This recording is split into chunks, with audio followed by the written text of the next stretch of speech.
Hello and welcome to Sunlight on the Lino, the podcast that celebrates, enjoys and discusses everything related to South East London's favourite band, Squeeze. I'm Adi, your resident Squeeze fanatic and host. Today I'm joined by an ex-member of the band. His history with Squeeze starts in his very early years, from listening to his big brother Jules play with Chris and Glenn, to playing the keys on Cosi Fan Tutti Frutti, and then finally becoming a full-time member of the band for the Domino album. His name and family dynasty is legendary within Squeeze circles, and he's a successful musician in his own right. His new single, You Got Soul, featuring Sam Brown and Rico Rodriguez, can be found on streaming services. It's none other than Chris Holland. Hi Chris, how are you doing? I'm very well, thank you, Adrian. It's good to finally chat on here. It is. I think we first met about 25 years ago, almost this very week, on the Domino talk, when you very kindly lent me your phone to phone my dad. I presume you probably won't remember that particular incident. It's obviously burnt into my mind, but it certainly was a highlight of my time following you during Domino. And that's such a nice memory. Yeah, to be honest, it's a little bit of a blur now that sort of whole time. But yeah, it does ring a bell a little bit, I've got to say. Yeah, and it was probably one of the last gigs on the tour at the time in the UK, maybe. It was But yeah, towards the end of it, yeah. yeah. A very diverse time for Squeeze fans. Some Squeeze fans absolutely love Domino, and some of them don't. I've got to say, I absolutely love it. I think it's really stood the test of time. I didn't like it at the time. I remember thinking, where's the up the junction? Where's the call for cats? But it's now coming into a bit of a renaissance. I actually bumped into Glenn a few weeks ago, and he said to me that he's been enjoying it as well, and he reckons it's got better over time. What do you think of it? Well, at the time, I mean, it was all quite fresh because I think we had some rough. We didn't even have that many demos to listen to. I think it was pretty much going in the studio and pretty much recording it live, without rehearsing it that much. Although I think we had played some of them live a little bit before that with Ash and Hilaire, but I think they were still kind of works in progress a bit at the time. So yeah, we pretty much went into heliocentric studios, which was at the time was had a lovely sort of atmosphere there, and it felt really, it was quite a magical time looking back, slightly simpler time as well, I think, because it was sort of before technology took over too much with mobile phones and social media, so it felt just a nice sort of moment in time. But I really enjoyed the process of making that album. But yeah, it was almost done pretty much live. We just did our parts and then added a few overdubs. So yeah, I always loved all the songs, just because I love their songwriting, and it was just a pleasure to do it at the time. But I can't really, I haven't heard it for a while, so it'd be interesting to listen to it back again now in hindsight. There's probably things I'd probably change, but it was sort of trying to capture the moment, I think, so it was done in the spirit of the time. So yeah, I think I was pretty pleased with most of what I did on it. It was a bit sort of it was a bit hard to, bit probably kind of not sort of we hadn't probably played it as much as we could have done or practiced it that much, but it was nice just to go in at the deep end and just do it all live. So. And you took some of the Domino onto your solo work because you did your own version of A Short Break. Right. Yeah. No, I think that was one of the songs that was a sort of, it started off as This Is the Way Forward, if I remember. That was kind of the idea of it. And then, yeah, I can't remember what it sort of changed, but I really liked the original version they did. And I think I don't know why, but I had it on a little 8-track when I was messing around with it at the time. And then when I was doing an album, the first album I did, I think, me and Ron Box were in the studio messing around, and I just had a loop, and I think we just ended up experimenting with it a bit because it was such a nice chord change, yeah, and the whole feeling of it sounded quite powerful to me. So I think it's nice to put that down at the time. But yeah, I've forgotten about that as well. Yeah, interesting. Yeah. Well, in the song by song book of Squeeze, Glenn actually says he thought the song was an interesting idea, but Chris Holland has done a version on his own record, which is far better than ours. Wow, well, that's very kind of him. Yeah, I can't remember how it all kept sort of changing in the studio. I think because it was sort of a bit more like the version I did originally, but then it kind of kept sort of changing. But I kept sort of thinking, oh, it's such a nice chorus original. So it was nice to just to put that down a bit, I suppose. And I think at the time I was just looking for an extra track to put on. So it just seemed to be one that we were working on a little bit in the studio and just thought it'd be nice to finish it. So yeah, I'm glad he liked it. It's good. Nice compliment. Yeah, can't get higher than that from Mr. Tilbrook. So there you go, high praise indeed. So Chris, obviously you've got a long history with Squeeze, all the way from very early childhood, through obviously seeing Big Brother Jules, who was a founding member, of course, of our favourite South East London band. So going back to childhood, what was your first sort of memories of Squeeze? Well, I think it was probably being 7 or 8, something like that. And I think it was mainly Glenn would come around to the house with the guitar, and then my brother we'd had a piano in the house, which I think my dad got given it, and it was quite a small room in the front room, but he had this sort of mini grand piano, so they'd sit around and be sort of playing this sort of boogie and blues and covers stuff. I'd be listening outside, thinking, "Oh, this sounds really kind of cool and inspiring," and then Squeeze, the original Squeeze lineup, which I think it was Harry Kakuli and Paul Gunn, obviously, and Chris Difford would be kind of coming around odd times, and they'd start rehearsing songs, and it was all the early stuff, which hopefully I think they might be doing some of it this year. But yeah, some really great sort of classic little sort of vinaigrettes and pop songs, which had some nice naivety to them at the time, which I don't know if it's probably hard to capture now because it was of the time, But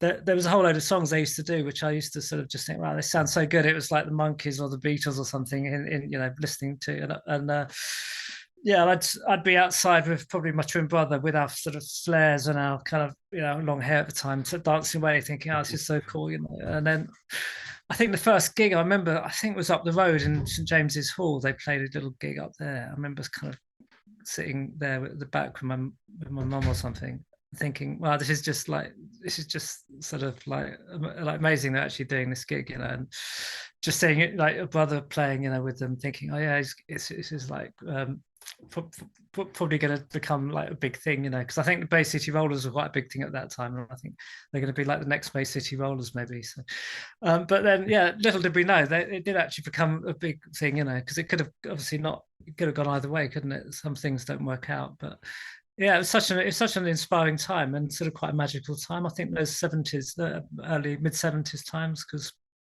obviously being quite young, everything seems sort of quite sort of magical and fresh in anyway, but having that going on made it even more sort of interesting, so it's kind of hard not to get the bug quite young, I suppose, isn't it, when you got that going on sort of around. Exactly. I think your first recording with them, correct me if I'm wrong, was in the mid-'80s on Cosi Fan Tutti Frutti, where you did I think you're credited as doing the organ on Heartbreaking World. Yeah, I can't remember how that came about. I think because at the time, yeah, there was, because they needed another keyboard player for some of those parts, because obviously Lloyd Latham had produced it, but there was quite a lot of other keyboard parts, DX7 pads and stuff, and it was just sort of to go underneath what the piano and organ were doing, really. So I was called in to do it, which was a great honor. But at the time, I didn't think much. I just started learning the parts and just. I think we did a tour of the UK, and then we did some recording in in Belgium, I think it was, where my brother had an incident with Glenn. I think they play fighting or something, and he cut his finger. I can't. Yeah, no, it was, and basically, I think I ended up playing Hammond organ on that track because he couldn't play it because of his finger or something. So, but no, it was great sound, and I mean, lots of people say about the overproduction of it, but it was of the time, so it's part of that time, and I think those songs are really strong for that album as well. But before that, I think we did actually support Squeeze with the band I had. I think it was in about the sort of early 80s, maybe. Yeah, we kind of did a whole support tour, which was quite fun. So it kind of started from there a little bit, maybe, the whole thing. But yeah, it was great to do that to Cosi Fan Tutti one, and yeah, I think that was. I think one of the highlights of that was, I think it was Croke Park in Dublin, where U2 were the main band, and then Squeeze was sort of going on first, and I remember going on stage following Keith Wilkinson in front, and I think he tripped over his lead in front of 80,000 people, and then did this amazing somersault and made it look like it was all sort of meant to be, and then stood up with his bass and started playing. But it was quite rock interesting. And roll. Yeah, definitely. It was pretty rock and roll. So yeah, that was probably one of the highlights of that gig. And I think I accidentally ended up in Glenn's suite because I think he just got married at the time, and he was in his whatever hotel. It was like a beautiful hotel somewhere, and I sort of checked in, and I got given this sort of amazing suite. I don't know why, but I think it was a honeymoon suite by mistake. So that was quite. But there was good memories at the time. It's still a bit of a blur because it was such a long time ago. I mean, looking back, but I just went along with it at the time and just enjoyed playing and tried to do the best I could really at the time, and complement whatever what my brother was playing on the piano mainly, So, but it was nice to play together. Yeah, I mean, it would have been nice to carry on doing more together like that because I think me and Jules naturally sort of have a sort of infinity playing together and kind of and it would have it'd be interesting to have done some more stuff together with the Squeeze lineup. But yeah, it was good at the time. It was kind of, we did the Tube. I think we did do a bit on that. I think it was Last Time Forever and By Your Side. But I sort of I have good memories. It's such a much loved album amongst Squeeze fans, Cosi Fan Tutti Frutti. It's one of those albums everyone seems to really love it. I mean, it does sound, you say, very much of its time with those big wide pads and really heavily reverb drums. And I've been lucky enough to speak to Keith Wilkinson about it fairly recently. I think his words on it were, "There's too much of me on it." That was the sound, wasn't it? For FanDuel, it was kind of going for that kind of, but that's kind of what made it work. I mean, you could have done those songs in loads of different ways, couldn't you? But I think it was definitely of the time, which is quite. It's like anything, isn't it? You look at anything from a certain type period, and that's what sort of the style at the time, I suppose. Some really lovely songs, like George Street, Last Time Forever. I Learned How to Pray is fantastic. Yeah, I think church organ and reverb, delayed tambourine. Another one I've not heard for a while, but yeah, it's quite a harsh sound, isn't it? Some of it, like in the sense it's not as warm as something like Play, maybe, but it's different. It's good to have a different sound for each album, I guess, isn't it? Because then it's a new kind of chapter or whatever. But it's definitely a very 80s sounding thing, but that's what it was. So yeah, I think the songs are really strong, which is the main thing, isn't it? Really. And there's definitely, I think, a parallel between we'll cover your music as well in a bit, and the Squeeze sound. You've got the sort of lots of Southeast London references, on Blackheath. You singing, I think, a new glove about the Greenwich Park Cafe, which is nice. I love that, and I think that's what a lot of our Squeeze fans, we love the references, we love places. Yeah, I have, because it's like, I think it was Elton John was saying, we're not comparing it, but with Bernie Taupin, he could never come up with lyrics really, but he could had loads of tunes, but it's like if you got someone who can write lyrics like Chris Difford, suddenly it's like it just means so much more, doesn't it? Having these personal experiences that lots of people wouldn't be able to think about, into songwriting, putting things, particularly in the early days, putting things.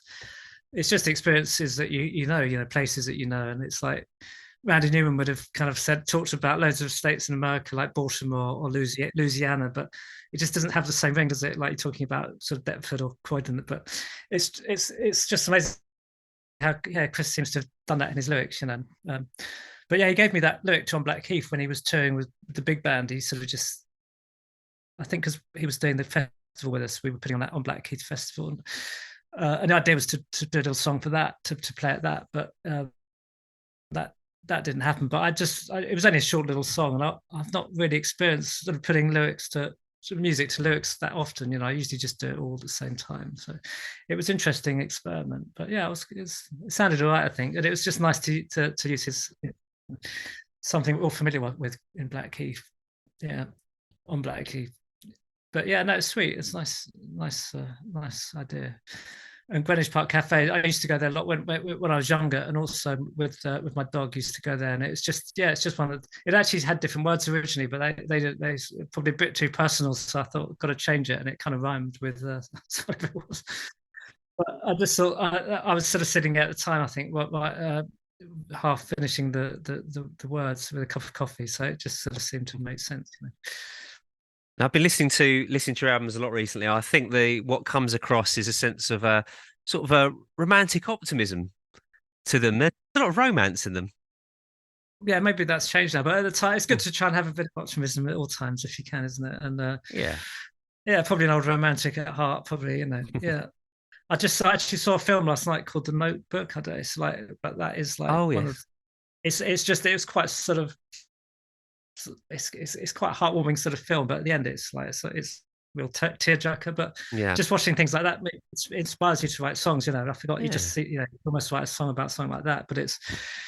But I think, yeah, things that move you generally, that's what you want to write about, isn't it? Because then hopefully it moves somebody else. If it, it's like when you say good film and it moves you. Yeah. Same with a good song or anything that's kind of has some movement or feeling. It's important, isn't it? Otherwise, One track that really stands out to me is Summer Girl. That's oh, thanks. Yeah, lovely. no, Oh, yeah. there's chord progressions, the way they get, it goes up, doesn't it? And then it changes key and goes up again.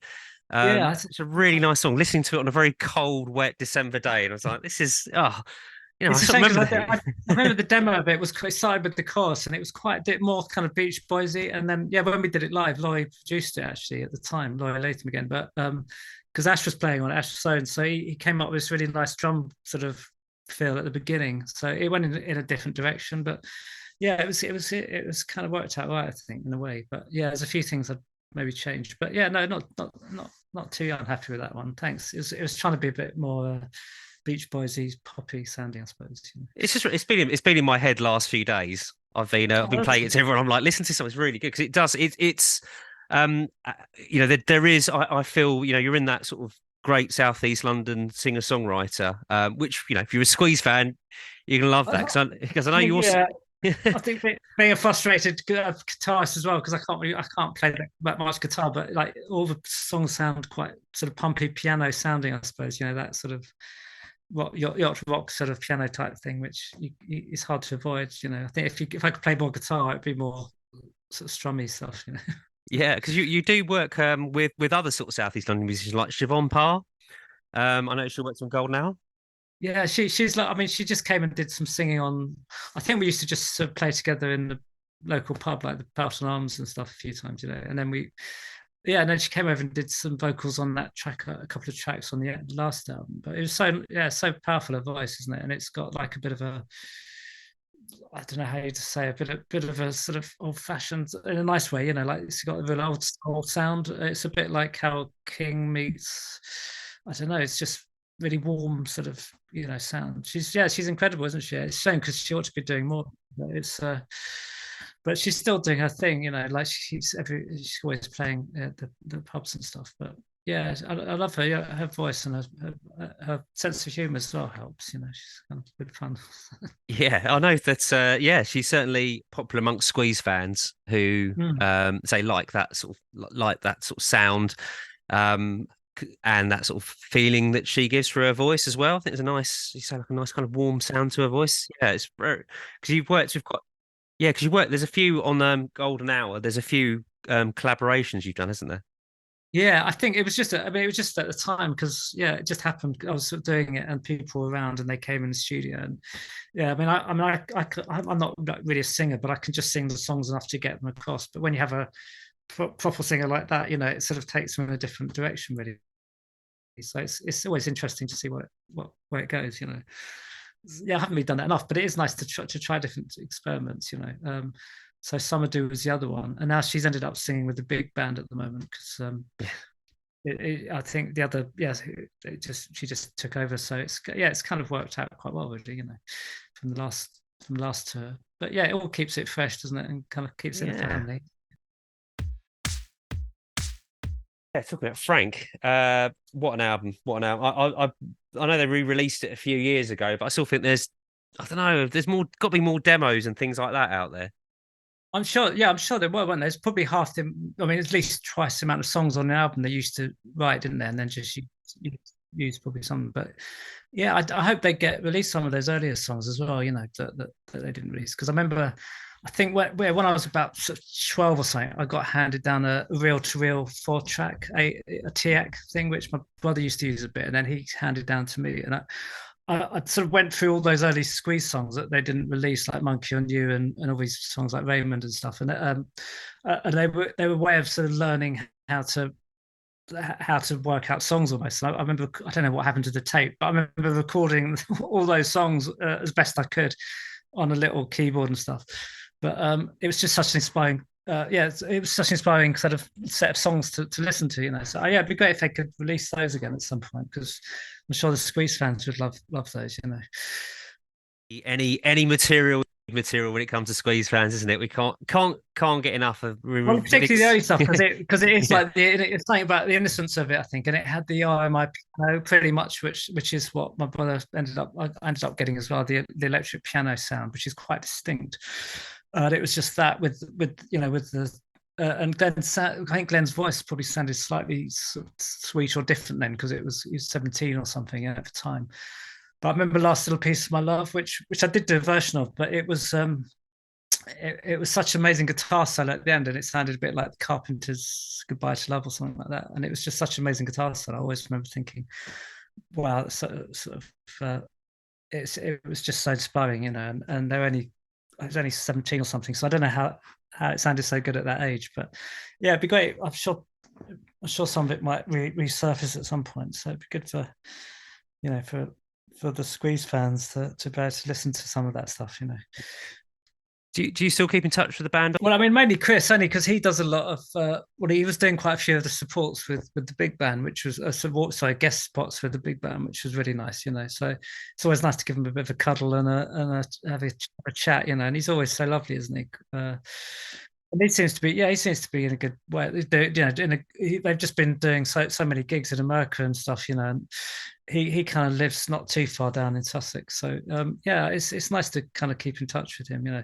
And Glenn obviously lives still up in sort of London, so it's kind of it's nice to bump into him in the pub sometimes when he's doing odd little impromptu guest spots, you know. So yeah, it's a really nice music scene, I think, at the moment, you know, particularly in Deptford and Greenwich, which probably wasn't as good, you know, when I was growing up. But there's so many little venues, and in some ways that you can have live music, and there's some really great bands, you know, even sort of just young bands, you know. That I mean, Glenn's son's band's one of them. But yeah, there's just some great local sort of talent that you keep hearing now, which didn't seem to be harder. Maybe also because the Brit schools and all these places seem to encourage lots of young people to get together, because I always found it quite hard to find like-minded sort of musicians when you're sort of 14, 15, taking it quite seriously. And it's hard to find someone else at that age who is, you know. So in some ways it's moved on, you know, in a positive way, you know, and anyone can pretty much put stuff out now without the sort of restrictions of record companies and all that stuff in the past. So it is really positive in lots of ways, I think, you know. Particularly around southeast London. Yes, it's where it's at. It always seems to kind of have a sort of breeding ground of talent somehow, you know. But yeah, it's such a different world now, isn't it? I've sort of not that up on the whole business side of it, but you know, there just seems to be a lot of people enjoying it, and particularly a lot of the old. They sort of seem to listen to a lot of the older stuff now, like sort of Squeeze stuff, which is really inspiring, isn't it? To think, hopefully it just goes down the generations, doesn't it? And more people listen to the roots and sort of older stuff, and it just keeps it live, you know, which is the main thing it's all about, really. One thing that keeps sort of coming up when I'm talking about the podcast is how big and how popular Squeeze are now, compared to how they used to be, not quite so well known, sort of around that sort of Domino time. But the gigs, you know, are you know, selling out all the time. The solo gigs are really well attended. I was at Southampton with Chris Difford last week, and yeah, that was almost a sellout as well. So, and all his tours around sort of the southeast, they always sell out around here. So it's great to see that, as you say, you know, the sort of young generation picking up on Squeeze and their songs, you know, being timeless. You know, something like Up the Junction that does sound very, very much of its time. You know, production wise, you know, there's a lot of sort of tape hiss to it, and it's quite a basic sound song, but it's still my kids absolutely love it. My kids know all the words to it. It is a great sound, that one. I did ask Glenn because there's something about the vocals on it as well, isn't it? It's really kind of, I don't know what it is. It's like really in your face sound, but it's really sort of warm as well. And it's really hard to capture that, isn't it, in a studio if you just go. But yeah, I wasn't. There's something about the sound of those. Yeah, it's stood the test of time, isn't it? Somehow those songs. But yeah, it is great that they seem to be getting bigger or more popular, as time goes on, which is great. I suppose it's down to the songs, really, isn't it? And it's like a time machine a bit, isn't it? I suppose because it's just it reminds people of a certain time. Yeah, I mean, I've always thought that with Squeeze songs, and you go back to old albums like Argy Bargy, and it just reminds you of that time, and it's I don't always want to go back to that time, but it is really great, isn't it? And yeah, it's something really nice about that. But you realize how well crafted they are. It's like recently I was listening to a lot of like all the Beatles songs just from back to back, just because it's easy to do that now, and it's kind of a similar thing, isn't it? You go through this journey of different albums and the way it evolves, but you just realize how well crafted and how well sort of produced and thought out it was compared to a lot of stuff now, and it wasn't done with Pro Tools or sort of cheating, it was all done pretty much as a band, which is really, it's amazing, really thinking. But yeah, they all hold special places, don't they? I think all the sort of albums and Squeeze songs, they've just got nice memories and stuff, which is part of what it's about. And they seem to sound better live than ever, don't they? I don't know if it's just, I don't know if there's sort of backing tracks involved, but it does sound great. It almost sounds too good. Like this is like perfect. Record. You could just be listening to the record almost, couldn't you? But which is good, But it's yeah, it does sound brilliant. So no, it's good that hopefully they just go from strength to strength. I think also supporting some of the like Daryl Hall and having joint sort of things with the psychedelic furs in America has probably helped a little bit, isn't it? Things like that. So. Yeah, it's great, isn't it? Hopefully, it will just next year will be even bigger. If it's the anniversary. Oh, I think they're absolutely that large tour, 2 albums, new podcasts coming out from Chris Difford as well, going into depth. It seems like the whole world seems to be getting to know about Squeeze now, which is absolutely brilliant because about time, yeah. It seems to be, doesn't it? Yeah, because I think the problem is in the past they had lots of hits, but they were kind of sporadically sort of over different periods, weren't they? And lots of people, they couldn't quite, I don't know, maybe sort of like you think of the Police and it's quite a clear thing with Sting, but there was kind of Chris singing a couple of Glenn singing some, and it probably wasn't as clear visually, image wise, which is what I think Miles Copeland always used to try and sort of do. But I think over time, you realise that it's mainly the songs that have kept, with the test of time, and you just realise how talented they are, and particularly with the songwriting and the fact it's been going this long, it's still carrying on, and some of the guitar playing is like incredible, isn't it? So yeah, there's not many people that you can compare it with in some ways, I'd say. Have you had much of sort of the more recent stuff like The Knowledge and Cradle to the Grave, and what do you think of them? Oh God, yeah. To Cradle to the Grave, I listened to quite a lot and really liked that. And the last one, I couldn't quite get into. I don't know what it was. I think because a lot of it was some of the old demos of things that I kind of knew the original versions, and it kind of was hard to get your head around. But I can't remember the last one as much, but yeah, the other one had some really great tracks. Was it Open? I think that one was. Yeah, that's really, right. Yes, yeah, that's the sort of quite. They were really uplifting, yeah. Yeah. But I slightly gospel, Lloyd, wasn't it? Yeah, and that I remember. But yeah, I think Lloyd helped to produce some of that one, didn't he? And that sort of had a certain sound. The last one, I honestly just can't remember. It sort of passed me by a bit for some reason, but I have to have another listen. There are some, lucky on Domino. There's one track I know that they really don't rate very much, which is Bonkers, which starts off with a synth. Yeah. I mean, it's got a great synth sound to it at the very beginning. That sample that comes in. I like that. Yeah, I thought that's good. Well, for Chris, it really suited his voice. I like that. Yeah, and then. Didn't someone else have a big hit with another song called Bonkers? And it was, I thought that's actually better. That Squeeze version, yeah. No, I thought that. Yeah. Another one that sort of I remember seeing live was Donkey Talk, which is I really didn't like at the time, but listen, it's brilliant. It's nice. It's chilled out. It's got this nice sort of big synth pads to it. Yeah, Yeah, quite atmospheric, wasn't it? Yeah, I Yeah. know what you mean at the time. I think 'cause we got sent a few of those songs and they didn't immediately kind of grab you in and think, wow, this is kind of, I mean, some ways, if I, you could say, I think we could do a bit better than this, but then it's like, you don't know how it's going to turn out, do you, at the time? But it was, yeah, I mean, it was, I think I have to listen to it back. Listening to it back, though, I think it was an interesting mixture of sounds and stuff. And it was all done at Glenn's. Well, it ended up being mixed at Glenn's other studio, which he hasn't got anymore in Blackheath. But yeah, I think he put a few overdubs and yeah, I mean, it was definitely an interesting production sound, but yeah, again, I've not really heard that one for quite a while, so I can't really.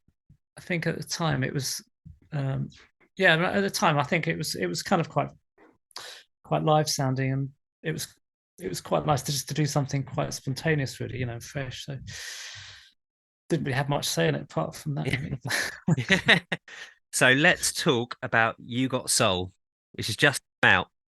Okay, yeah, interesting. Yeah, because I think the first time I heard that was actually playing with Glenn and Gilson, and we did a weird little gig, probably like in the mid 80s, when and it was at a college, and Glenn was just doing some odd solo gigs, and we did that song, and I just always thought that sounds really good. And so when I started doing some gigs with my brother's band, he said, "Do you want to do a song in the set?" So I thought that would be quite nice with the horns to give it a go. And then we did it at a few gigs. I think one in Holland, and then we did it at a few gigs, and then ended up um, pretty much recording it live after we'd sort of done the tour. I think we put some stuff down live, and then kind of forgotten about it almost. But so it was all done pretty much live again. But I heard it again recently and thought it's kind of got a nice vibe with it, with Rico Rodriguez playing the trombone solo on at the end.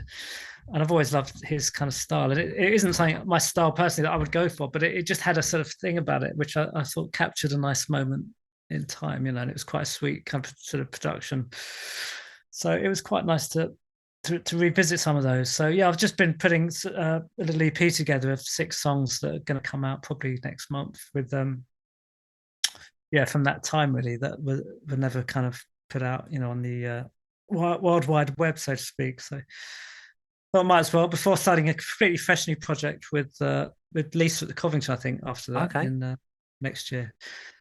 Hoping to go to the Isle of Wight, where she's sort of got a little studio, and we're going to just put some. Because I've got loads of songs I never quite recorded, and she's got a few, so we might just do some together and see how that goes.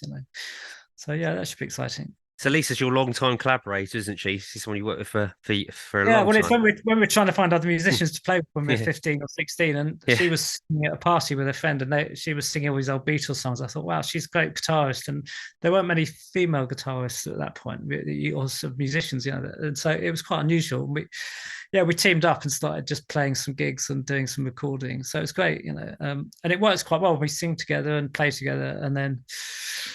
Yeah, I mean, it was good at the time. We got signed to Miles Copeland's label for a bit and did a couple of singles with, I think Dennis Herring was the first one who ended up producing some Madonna tracks and stuff. Oh wow. But he got quite a good sound. It was quite a sort of, yeah, quite a raw sound, which was done in the Chocolate Factory, in fact. Yeah, I remember that.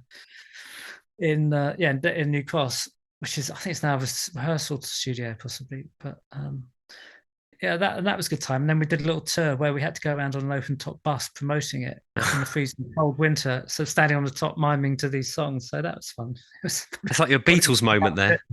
Yeah, no, it's amazing. I wish we had some footage of it or something, but it was amazing memory. Yeah. And then, yeah, that lasted for a few years, and we did another song with Pascal Gabriel, he's kind of quite a successful sort of producer who ended up doing S Express and all that stuff. I don't know if you remember that. Oh yes, I do remember. Yeah, very, yeah. School discos, remember that? Yeah. He sampled a hairspray to get the sort of sound of the hi hat, and it became. Oh really? But that was after he'd done our single. I think ours was the first he did, and then but it was a great producer. Interesting. We had the song, and he literally went in the studio. He had it all kind of almost finished. So it was a weird way of doing it. It was like he kind of had it all produced already. We just kind of played a bit on top. So it was. Is it a cover of you playing a synth in a bath?